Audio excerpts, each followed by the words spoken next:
Good evening, everyone. Welcome to the seventh talk in the College Talk series hosted by Inflow Communications. Today we have with us Tanisha from Cornell University, and she will be sharing with us her college application journey. Hi, Tanisha. We're glad to have you with us today.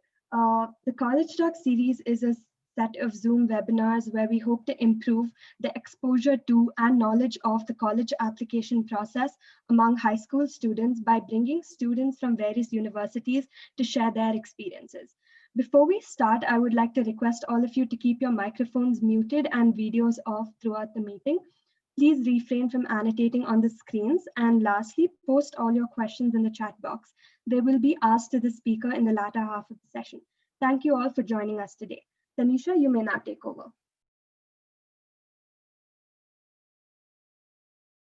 Hi, everyone. I'm Tanisha. I'm happy to be here today. I'm a freshman at Cornell University, and I'm in the S.C. Johnson College of Business. So my major is Applied Economics and Management. And just a little something about my major, it's in the business school, but it is an economics major. So it's kind of a combined major in both business and economics, and it gives you a wide variety of things to choose from. You can do marketing, you can do finance, you can do strategy, business analytics, investment banking. So you have a lot of options, and that's something great about my major. So now I'm just going to talk about why Cornell. So I got into Cornell and I was absolutely thrilled. Specifically, the Dyson School of Applied Economics and Management, the school that I'm in, is one of the top, it's number 2 in business. And it is obviously very highly ranked, but that's not the only reason I chose it. Something special about Cornell is that it's literally just a perfect size. So a lot of schools can be really big and overwhelming.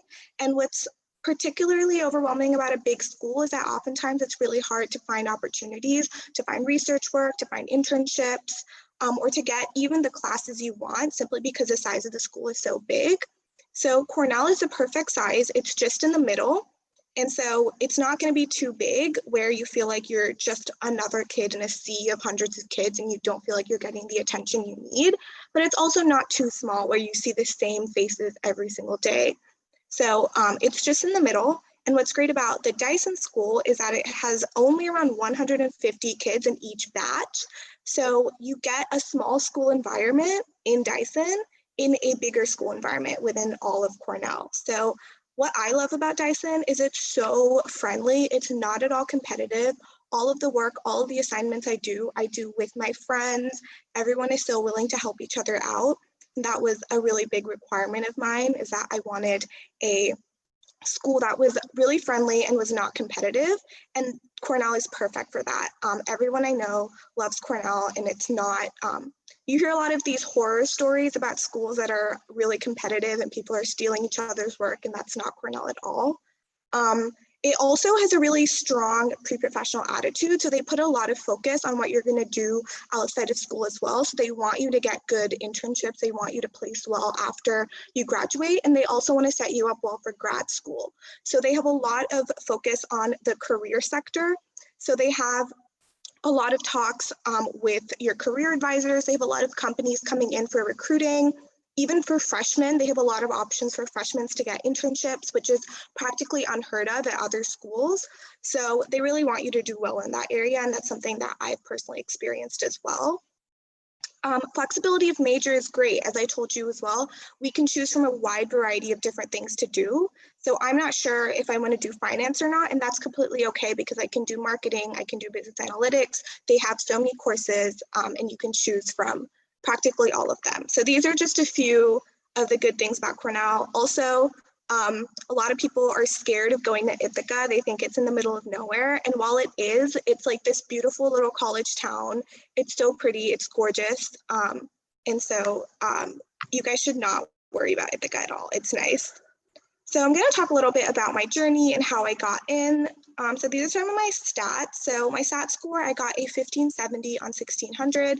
I got a 800 in the English section, and I got a 770 in math. So my subject stat scores, as you can see, were really, really bad. And I spent a lot of time thinking about whether I should submit them or not. And so I ended up submitting math and chemistry to Cornell, and I was a little worried because obviously they're like far from the benchmark, but I realized that it's all right, in that it didn't really matter at the end of the day. The reason I didn't submit English is because I'll talk about this a little later. Education focus was about how I'm really interested in English and writing. And so I felt like my score of 700 and 800 wouldn't really reflect well on that. So I just sent math 2 and chemistry. My IG and IB grades, so ninth grade, I did average at best. And I was really worried about the 3 Bs, but that's all right.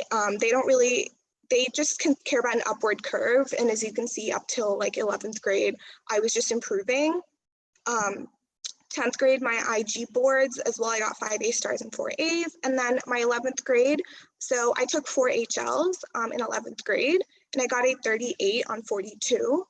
And my predicted was a 40 on 45. And so 12th grade, I had a big dip, and that was because of college application season. And I was just focused on applying to college, and I didn't really pay attention to my 12th grade scores, and I would not recommend that. Definitely spend time on college apps, but also spend time on your 12th grade scores, because these definitely, like, although I'm here, they had like potential to hurt me because I did really bad. So my final IB score, I got a 38 and 45. Doesn't really matter once you get into school. Your final grade doesn't really matter. They're not going to rescind you or anything. So, okay, a little bit about my extracurriculars. So one thing to notice is that I really wanted my application to have a hook. And that's something that when admissions officers read, they read like tens of thousands of applications. And so when they're going back to decide who to admit, you want them to be able to remember you as someone. So you want them to remember you as, oh, she's the girl who's really into like environmental sustainability and who's also a writer or something like that. You want to have some like recallable hook. And so my hook was I'm a writer and I'm really into like wealth inequality and like the economics, like political economy. And yeah, so those 2 were basically my hooks. And so all of my extracurriculars were basically around that. So I published a book on the Indian elections, and I talked about wealth inequality in the book. I talked about how kind of the elections and who won at the end affected, had the consequences on wealth inequality in India. And I talked about that in my essays as well. I wrote a research paper. So I attended a summer school at UCSB called the Summer Research Academies. And so I had like a research mentor, and I worked with mentor to write a research paper about the US-China trade war. So that was, again, economic research. I did another research paper on Brexit, and that was an independent paper. And then I co-developed an app that basically predicted stock market fluctuations in the future. And so these are my 4 main extracurriculars. And it's more about how you present your things than what you actually do. So even if you just do a few things, so this is basically all I did. I didn't have like a long exhaustive list of things I was a part of or like leadership roles. This is what I did, and I just paid attention on how to present it. So I presented it really well. I presented it as kind of a cohesive like idea of things that I was focused on. So I was focused on economics, I was focused on writing, and I was focused on research. So these were things. So I indicated to them that I really want to do research in college. I want to continue doing research. I'm excited to work with these professors at your school. So I said that for all the different schools I applied to. And I think that was really what helped me. So essays. Essays, I think, are by far the most important thing. And I mean, a lot of people, this is a controversial topic. A lot of my friends think that essays aren't as important, but for me, I think essays were really my shot into Cornell because my extracurriculars were average at best. Obviously they were good, but a lot of kids had stronger profiles than me when it came to extracurriculars. So how I did my essays was that I read a lot of sample essays. So I spent at least 2 to 3 months just like watching YouTube videos of other people's essays or like asking my seniors, like, can I see your essays? Just to kind of get a feel of what I wanted to write. And one thing that was really hard for me was sticking to the prompt. So I found it really hard to just find a Common App prompt and then answer that, because I felt like I'm not interesting enough, you know, to have like a significant event like that. So I just decided to free write, so talk about anything that I wanted to talk about. So whatever it is, if you think something cool happened yesterday or something that's not even that big of a deal, but that impacted you, just write about it. Don't worry about sticking to a prompt or anything. And then see where it goes. And so I had probably at least like 50 different drafts of my Common App essay before I reached to one where I'm like, maybe this has potential, you know? And so that's what I did.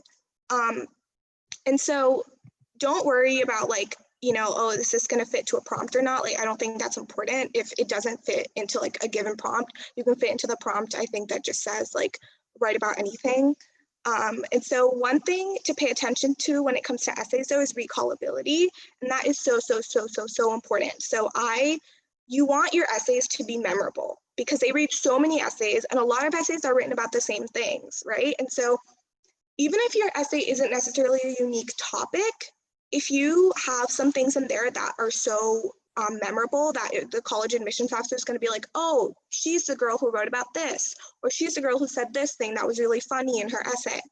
So have recallability. So what I did is I showed like all my friends, I made all my friends read my essay in the beginning, and then a couple weeks later, I asked them like, do you remember my essay? I want you to tell me like a sentence that you remembered from my essay. And the essay in which all of them could remember, like, oh, you ended it with this and this was a really beautiful ending.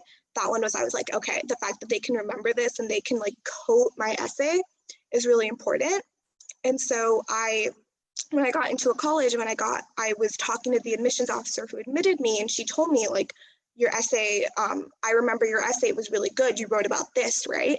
And so you want them to tell you that. You want them to tell you, oh, this was your essay and I remember it, because that's what's most important. And if you can do that, you have a really good shot of getting in, because the fact that they remember you amongst like tens of thousands of applicants is like really significant. Also, one thing to note is you want to write your essay. So for instance, if you write your Common App essay about one activity, one extracurricular activity you've done, you don't want to talk about that activity in like any other essay of yours. So you don't want to talk about, like, for my book, for instance, I wrote my Common App essay on my book and like the journey of me writing my book. And so I made sure that that was the only place I talked about my book. So I didn't mention it in any other supplemental essays or anything else, because college admissions officers want to know as much about you as possible. So if you repeat activities, that's not really helping them, and that's not really a good impression. So choose an activity that you really want to talk about in your Common App, and then exhaustively talk about it, and then don't talk about it in any other place. That was something that I kind of messed up a little, and I had to like fix a lot of my essays. So keep that in mind. What is happening? Okay. So why I think I stood out. So my application, I think, was a little different than a typical business school applicant. So I didn't have any business experience. I didn't really start like my own business in school. I didn't really do anything like in investment banking. I didn't do a lot of finance. And I was really worried that would negatively impact me. But I realized that that is okay, because I indicated a lot of interest in that field, and I merged it with how I wanted, I wanted to like figure out the confluence of economics and business, and that's why I wanted to go to business school. And so I think I also stood out in terms of that, and I talked about how at business school, I want to learn about how business can be used to empower underprivileged communities and how it can be used to, lift them up out of poverty and things like that. So I had like a unique take on business, and I had a unique reason for why I wanted to go. And so I know a lot of you are probably going into like computer science or math or whatever it is, and it's completely fine if you like in your major essays, like you talk about like regular things about computer science, but also try to stand out in terms of like why you want to do that major, because a lot of kids are going into that major. So you're going to want to have like a unique take on it. So like my unique take on business was how it can help underprivileged communities and like empower them and lift them out of poverty. And that's why I wanted to do business. And I think that's different from everyone else's reason. I also had a strong identity and a strong hook. So as I talked about, my hook was a writer who's really, who's interested in wealth inequality and research. And everything in my application revolved around that. So my extracurriculars revolved around that. My essays revolved around that. My major revolved around that. Everything was around that. So it was really evident that, oh, she's really interested in what she's doing. She's really passionate about this. And that was what was really cool about my application. And so it had the central theme. And if you're doing that, that's great, but also make sure to kind of digress from that a little. So while that was my major theme, I had a couple essays that were fun because I wanted to like show personality as well, right? Because I wanted to show, although I'm interested in all these areas, I have other interests outside of these that I can contribute to your school. So one essay, it was just a really silly essay about how I'm a really bad marathon runner. And I was like, I absolutely suck at marathons, but I love them and I do them anyways. And so that added a little bit of personality. So just like, that's just an example of what you can do. And I think that adds personality to you and it shows them that, okay, this is how she's going to contribute on campus.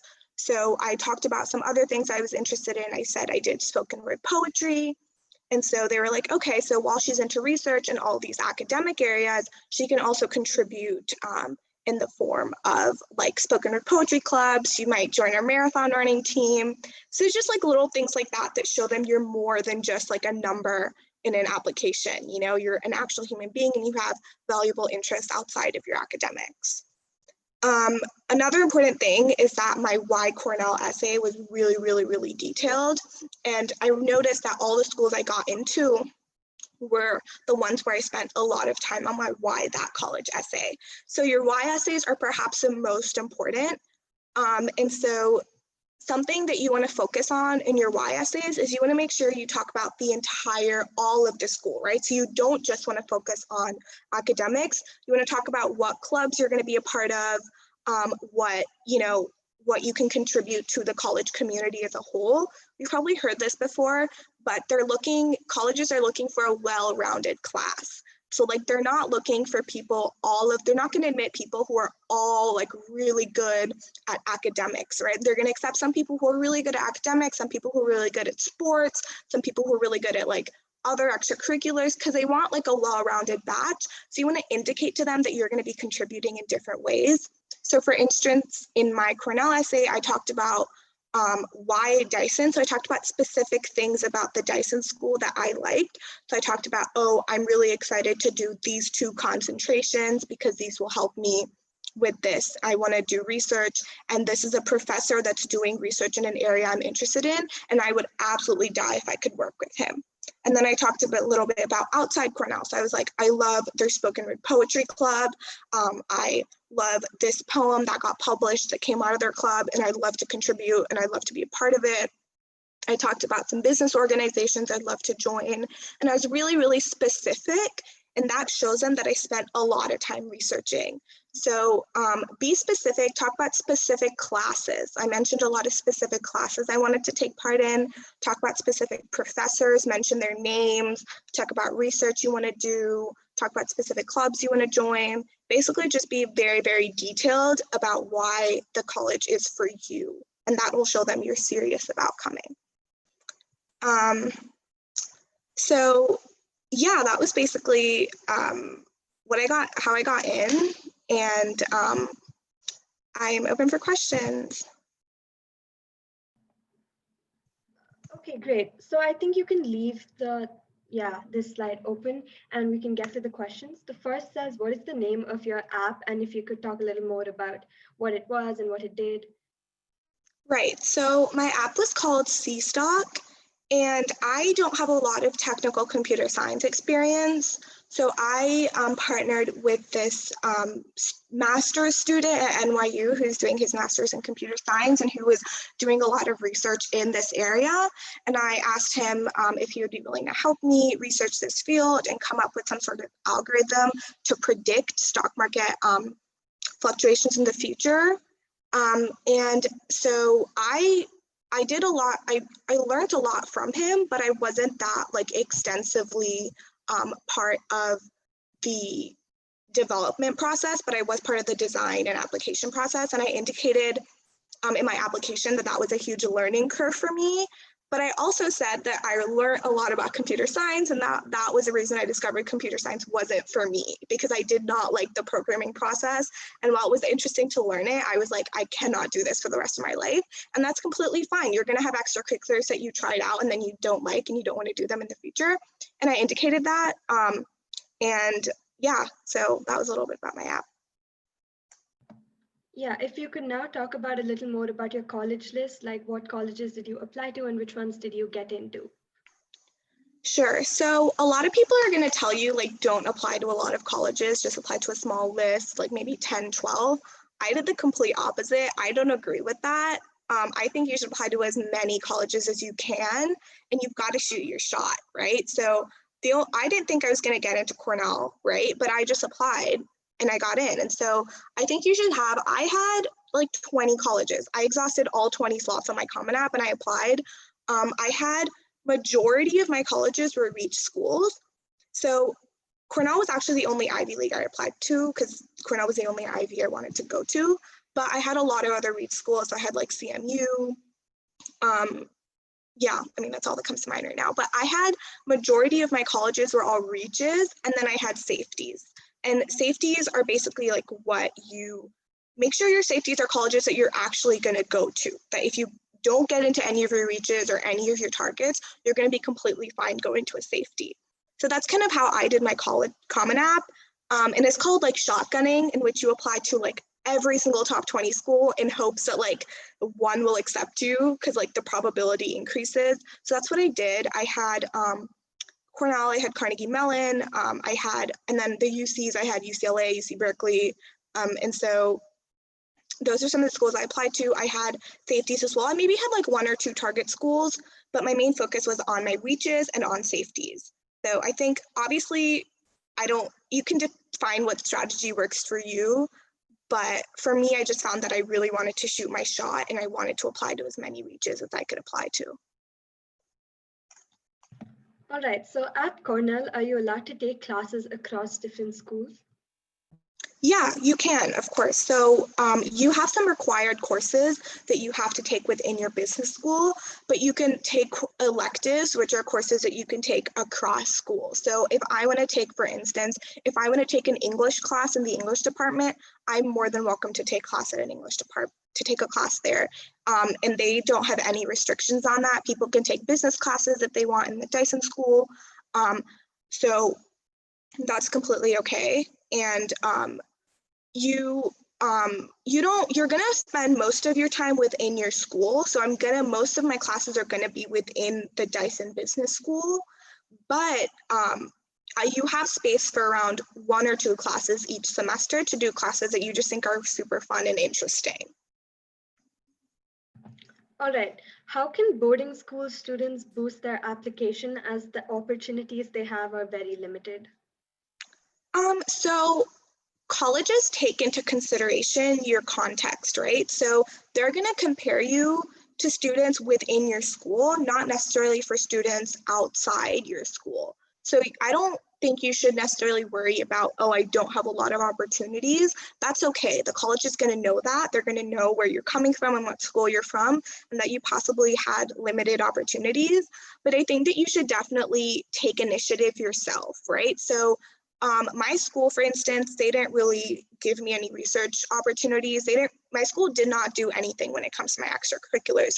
So even if you're in boarding school, you can do research yourself.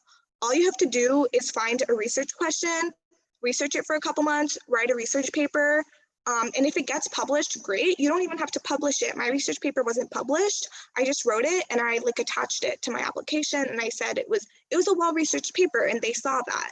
So you can do research yourself. You don't need anything. You don't need anyone. Building an app, also you don't need anyone. I needed someone because I didn't have a lot of experience. But if you have experience, you can do it yourself. You can reach out to nonprofits, NGOs around you and say, hey, do you have an event I can volunteer at? You can go volunteer. You can build a relationship with a nonprofit and become their head campaigner or get a position with them. my book as well, I did it all myself. So I just like researched and I wrote it and I self-published it on Amazon. So you don't need your school to really do anything for you. At least my school didn't, and I'm perfectly fine. All right, what do you like most about Cornell?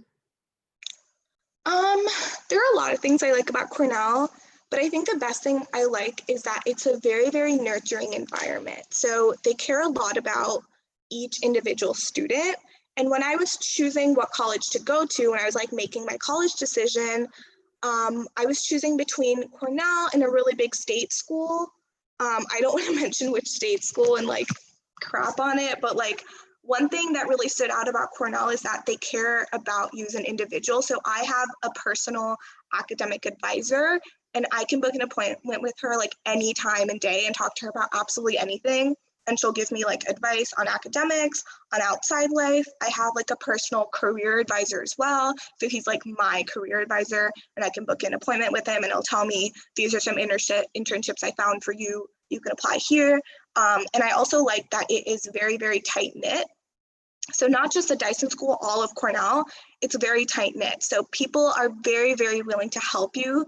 They're so friendly, they're so nice. I have a bunch of friends in the engineering school and everyone does, in Cornell, nobody does their work alone. Everyone does it with someone, everyone's working together. You're gonna be on like calls all day, just working with your friends doing work, and it's a lot of fun.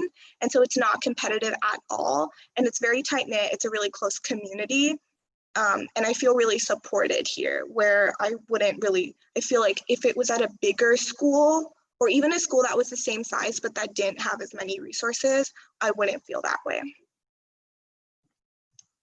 All right, so are you in Ithaca right now and are your classes in person or online? I'm not in Ithaca, I'm off campus, I'm in New Jersey. So I'm not in Ithaca and all my classes are online right now. So I know if you're on campus, you can take like a couple in-person classes, but those are limited. So everyone on campus has maybe 1 or 2 in-person classes, but like 95% of the classes in Cornell are online.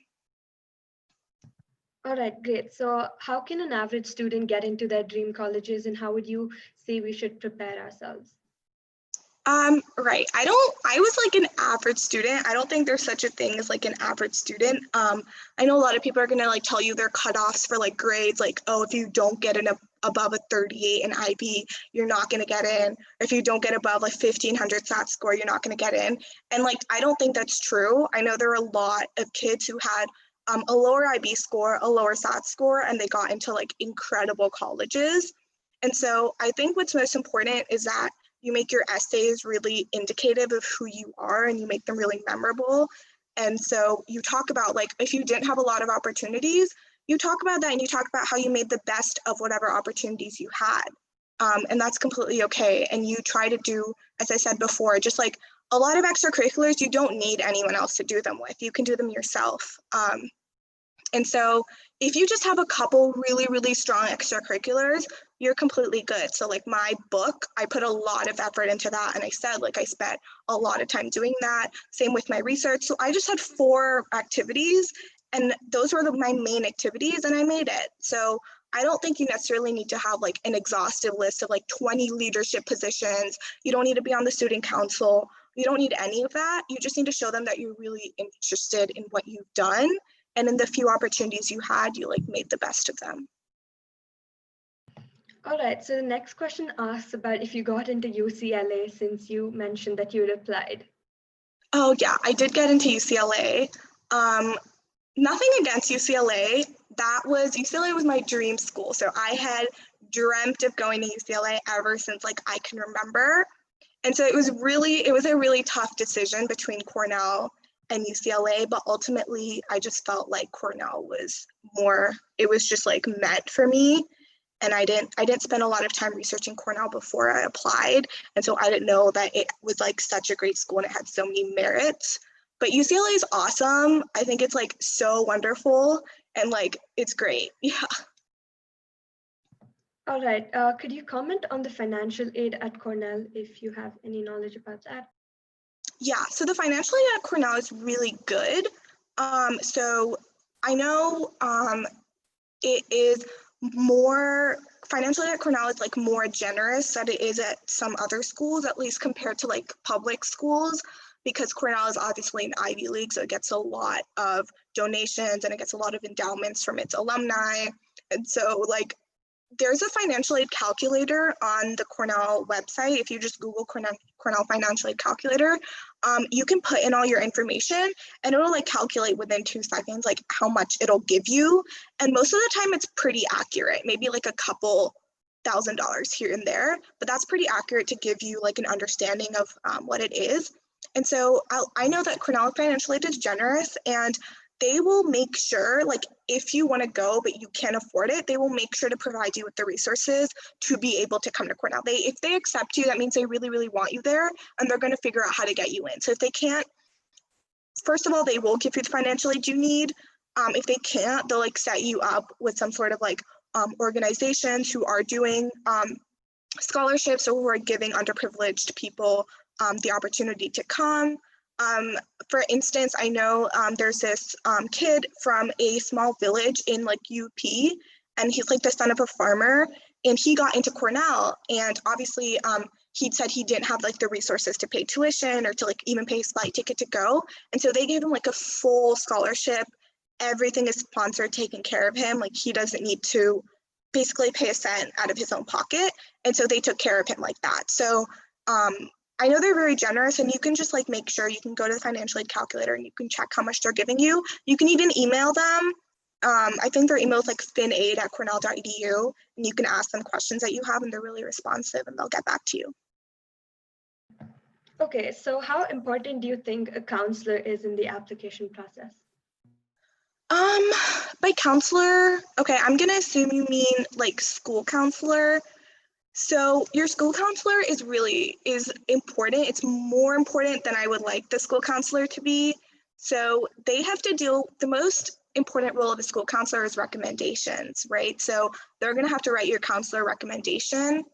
And your counselor recommendation is more about your personality and what value you're gonna add to your campus community and what value you've added to your school, more than it is about like your academics. So you need to build a good like rapport with your counselor. Go talk to her, go visit her. Obviously now that things are not in person, like schedule a call with her and just tell her about how it's going. For me at least, our school just had like one counselor for like 200 kids. So I was worried she didn't know me well enough. So I gave her like a list of things I wanted her to talk about in my recommendation. So I basically sent her my resume and I'm like, this is what I do. And I want you to include every single thing on the resume. These are some things I want you to talk about. So for example, if I knew schools were looking for people with leadership skills or people with critical thinking abilities, I said, I want you to mention that I have a lot of curiosity for this subject. I want you to mention that I like stay back after school and talk to teachers, mention that I put a lot of initiative in class. And so basically just tell her what you want to include. Don't be afraid to just be like, this is what the school is looking for. This is what I want you to say. So that's like what I think about a school counselor. So she is relatively important, at least for your recommendations. You don't really need her apart from recommendations. You can figure out everything on your own. Just like watch YouTube videos, read articles, like attend things like this, and you'll be fine. Do you think several volunteering extracurriculars are necessary for your application? No. So I think that there was a point in time, I think like a couple years ago in the application process where everyone had a lot of NGOs. So everyone has started an NGO, created their own NGO, like worked with NGOs. And obviously that's great. If you're really interested in that, do it. But I don't think it really sets you apart. Like, at least for me, I didn't really think it would add any value to my application because like, everyone has done that, right? Like everyone has worked with a nonprofit. Everyone's like volunteered at a donation drive or like gone door to door and said like, hey, donate for this cause. And so while obviously it's great, and if you really, really focus on it, And if you want to make that your hook, then that's wonderful and you can do that. But if you're just like saying like, oh, I need to volunteer with like 8 organizations because I don't have enough extracurriculars, that's not really going to help you a lot. So I had like 2 organizations that I worked with, but I worked with them like pretty extensively. And so I was like the head campaigner for one, where I like set up all of their drives and I did like all of their speeches and everything. And so I indicated that. And then I had another one that I didn't really work too extensively with, but maybe I attended like a couple volunteer drives and then I said that, but they didn't really make up a big part of my extracurriculars. So I would say that if you do want to do NGO work, do it extensively and work with them extensively to make it like a significant experience on your Common App. Otherwise, I don't really think like just working with one organization once is really going to add a lot of value to your Common App. All right, great. So I think that's all. Okay, sorry. There's another question that's just come in. How many schools do you think are good enough to apply during the regular decision rounds? So regular decision rounds. So my whole philosophy is apply to as many schools as you can. And I know that can be hard because of the number of essays that you have, but I mean, if you look at it practically, you only need around 5 to 6 supplemental essays, and then you can reuse essays for a lot of your other colleges. So I didn't write like 3 essays for each school. I wrote 5 to 6 essays and I reused them for all the prompts and just edited them a little. So I would say for your regular decision round, have at least like 15.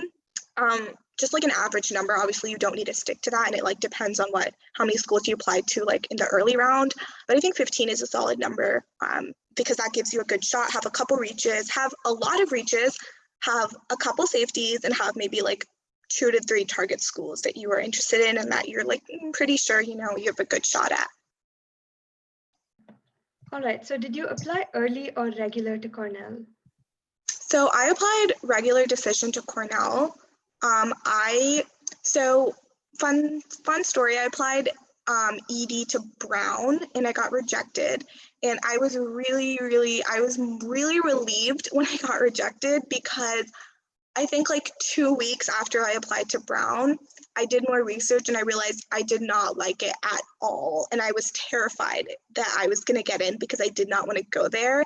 And so after that experience, I'm really against EDing. I think like unless you're like 200% set on like going to a school no matter what, like only then ED. Otherwise, like I never thought I was going to go to Cornell. Cornell like wasn't even in the back of my mind, and now I'm here. So you don't really know, and you want to keep your options open. You want to see which colleges are the most affordable. You want to see which have, like if you're not sure about your major, you want to see if colleges give you the flexibility to switch your major, and if you apply ED, that really restricts you. But obviously everyone has their own reasons. So personally, I regretted applying ED, and so I did Cornell regular decision. All right, great. So we can probably wait for a few more moments to see if any other questions come in. Yes, there is one. So our audience says that she heard from a student who passed out that it's a bit difficult and challenging to reach the university premises from the nearest airport and getting there from the city for necessities and stores, and if that's true. So Ithaca is, it is a little isolated, right? So the nearest city is, I think, an hour and a half away, which is Syracuse. And that is true. Like the Ithaca airport is kind of, it's not really reliable. A lot of flights got canceled. Also because of the snow, flights got delayed. It's about like a 3.5, 4-hour drive from New York City. So I'm in New Jersey, and like when I went down, it was like 3.5. It took like around 4 hours. But thing about Ithaca is you're not in, like, a lot of people think it's some sort of like village and it's really like suburban. It's just like a farm. It's not. They have like 2 colleges in Ithaca. There's Cornell and there's Ithaca College. Each has like 40,000 kids. It's like a really good college town. So you have all the necessities you could need there, especially like in Cornell. You have like stores. You have like the Cornell store you can go to for necessities. It's obviously not like as accessible as it's going to be like if you're living in a big city like New York or LA. But I think like it's a different environment, right? You're living in a small town with all your friends. You have like College Town, which is like the main downtown of Ithaca, maybe like a 15 minute drive from campus. If you have a friend that has a car, that's great. You can take the bus or take an Uber. Some people even walk. It's like a half-an-hour walk. So I personally like it because I think I'm going to live in a city for the rest of my life. So I might as well, experience a college town. So yeah, airport accessibility is hard. I mean, it's not hard, but it's not the best. But Cornell has a bus, so it's just a dedicated Cornell bus. It goes from Cornell to New York City. It runs like every half an hour, super inexpensive, super easy. So Cornell has enough resources. And once you're on campus, you're not even going to feel like it's hard. So I don't think that should be like that big of an issue.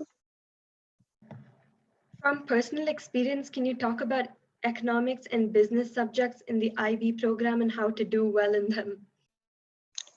Yeah. So I took economics HL. I did not take business.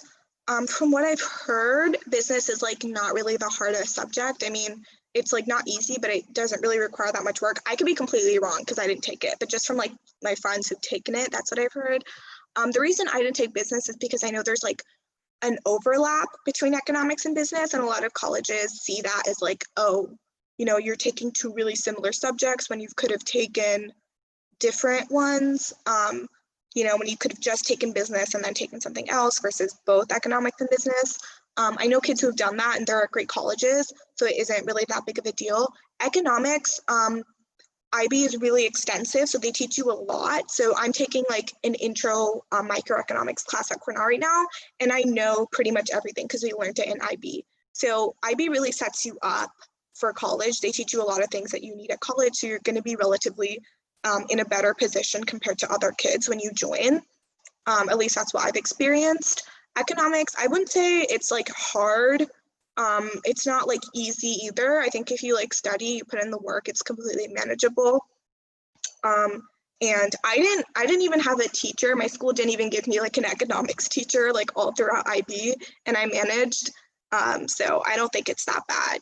You can like watch videos online, look at your textbook, you're gonna be good. All right, so besides IELTS, what are the other competitive exams that one might have to prepare for? So I was a US citizen, so I didn't have to take those exams, but I know that there's like a math exam. I think it's called like AMC or something. I could be wrong. If somebody knows what it's called, you can jump in. But that exam is like considered really good. And if you're like highly ranked on that, it's like considered a plus.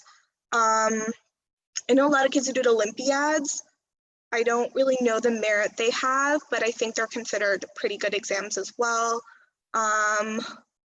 Yeah, I'm not really sure about that. I didn't really do a lot of exams. I kind of just did well in school and that was it. So I don't think I'm the right person for that. But I know there's like a math exam.